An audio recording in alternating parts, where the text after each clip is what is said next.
नमस्कार प्यारे बच्चों, आज के डिजिटल क्लास में आप सबका स्वागत है। तो पिछले वीडियो में हमने सीखा था हिंदी सुरविचार का काव्य नंबर 14।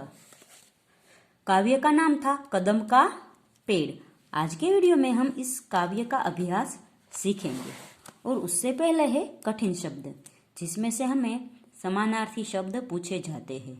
तो माखन यानी मक्खन, हृदय यानी दिल, विनती यानी प्रार्थना, आंचल यानी गोद, मिश्री यानी मिश्री, विकल यानी बेचैन, आंखें मीचे यानी आंख बंद किए हुए, तीरे यानी के किनारे। आगे है श्रुत लेखन। श्रुत लेखन यानी सुनकर लिखना। तो पहला है कन्हैया, फिर कदम, डांटती, आंचल, यमुना, मिश्री, विकल, बांसुरी और हृदय। फिर है मौखिक प्रश्न। मौखिक प्रश्नों में पहला प्रश्न है बालक किस नदी के किनारे कदम के पेड़ की इच्छा करता है। तो बालक है वो यमुना नदी के किनारे कदम के पेड़ की इच्छा करता है। दूसरा है बालक क्या बजा रहा था। तो जवाब होगा बालक बांसुरी बजा रहा था। तीसरा प्रश्न है माँ बालक को पेड़ से नीचे उतरने के लिए किन वस्तुओं का लालच दे रही थी। तो माँ बालक को पेड़ से नीचे उतारने के लिए मिठाई, नए खिलौने, माखन, मिश्री, दूध, मलाई आदि वस्तुओं का लालच दे रही थी। चौथा प्रश्न है माँ ने ईश्वर से क्या विनती की होगी। तो माँ ने ईश्वर से विनती की होगी कि अपने पुत्र के वृक्ष से कुशलतापूर्वक नीचे उतर आने की विनती की होगी। फिर है सही गलत। तो पहला प्रश्न है कदम का पेड़ कहाँ है। तो कदम का पेड़ यमुना किनारे है। दूसरा है बालक कहाँ छिपकर बांसुरी बजाता। तो बालक है वो पत्तों में छिपकर बांसुरी बजाता। तीसरा है माँ किससे विनती करती। तो माँ है वो ईश्वर से विनती करती। चौथा है बालक पेड़ पर बैठकर क्या बनना चाहता है। तो बालक पेड़ पर बैठकर कन्हैया बनना चाहता है।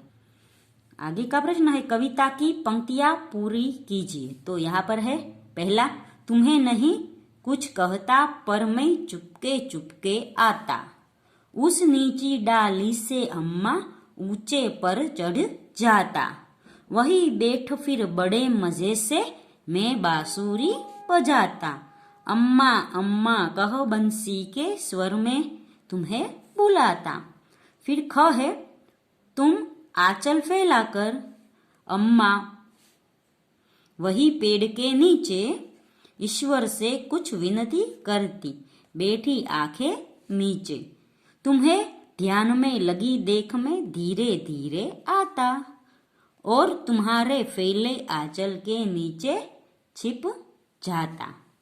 आगे है नीचे दी गई पंक्तियों का भावार्थ स्पष्ट कीजिए। भावार्थ यानी यहाँ पर पंक्तियां दी गई है उसका हमें अर्थ लिखना है।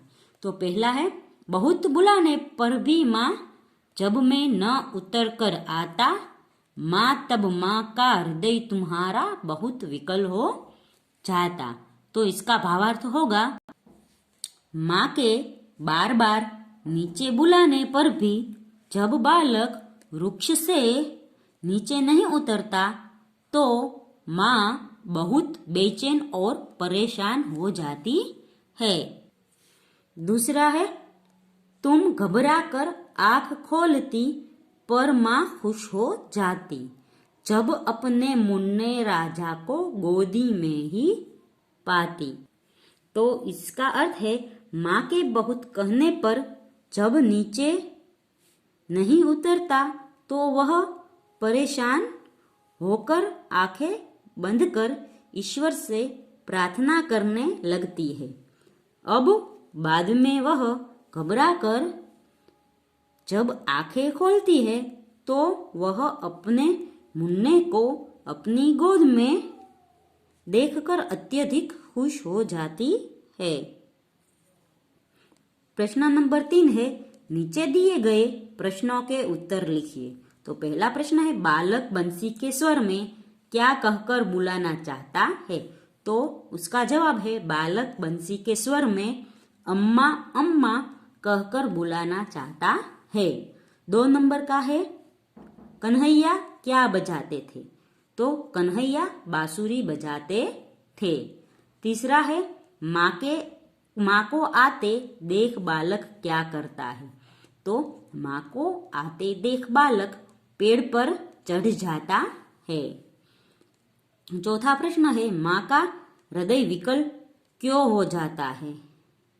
तो माँ का हृदय विकल हो जाता है, उसे डर है कि कहीं मुन्ने को पेड़ से नीचे उतरने में कोई नुकसान न हो। 5 नंबर का है, माँ क्यों खुश हो जाती? तो माँ जब अपने मुन्ने को अपनी गोदी में पाती या देखकर माँ खुश हो जाती। फिर है भाषा से, उसका पहला प्रश्न है, नीचे दिए गए शब्दों के 2 पर्यायवाची शब्द लिखिए। तो पहला है पेड़, तो उसका पर्यायवाची होगा वृक्ष और तरु, पर्यायवाची यानी समानार्थी शब्द। फिर है अम्मा, तो उसका पर्यायवाची होगा माता और जननी। आगे है दूध, तो उसका पर्यायवाची होगा दुग्ध या पई। फिर है ईश्वर, तो उसका पर्यायवाची होगा भगवान और प्रभु। आगे है नीचे दिए गए शब्दों के विलोम शब्द लिखिए। तो विलोम शब्द यानी विरोधी शब्द। तो पहला होता खुश का विरोधी उदास, उतरना का विरोधी होगा चढ़ना, बाहर का विरोधी होगा अंदर, नीचे का विरोधी होगा ऊपर, आना का विरोधी जाना होगा, लेना का विरोधी देना होगा। प्रश्न नंबर 3 है, नीचे दिए गए शब्दों के लिंग लिखिए। तो लिंग यानी यह शब्द दिए गए वो स्त्रीलिंग है या पुल्लिंग है वो लिखना है। जो स्त्रियों के लिए शब्द प्रयोग में आते हैं उसे स्त्रीलिंग कहते हैं, जो पुरुषों के लिए प्रयोग में आते हैं शब्द उसे पुल्लिंग कहते हैं। तो पहला है यमुना, यमुना नदी है वो कैसी है? कैसी प्रश्न पूछेंगे तो स्त्रीलिंग होगा, कैसा प्रश्न पूछेंगे तो पुल्लिंग होगा। तो पहला है स्त्रीलिंग। फिर है बांसुरी, तो बांसुरी कैसी है यानी स्त्रीलिंग। फिर है आंचल, तो आंचल कैसा है यानी पुल्लिंग। फिर है पेड़, तो पेड़ कैसा है यानी पुल्लिंग। आगे है अम्मा, तो अम्मा कैसी है यानी स्त्रीलिंग। फिर है मिश्री, तो मिश्री कैसी है यानी स्त्रीलिंग।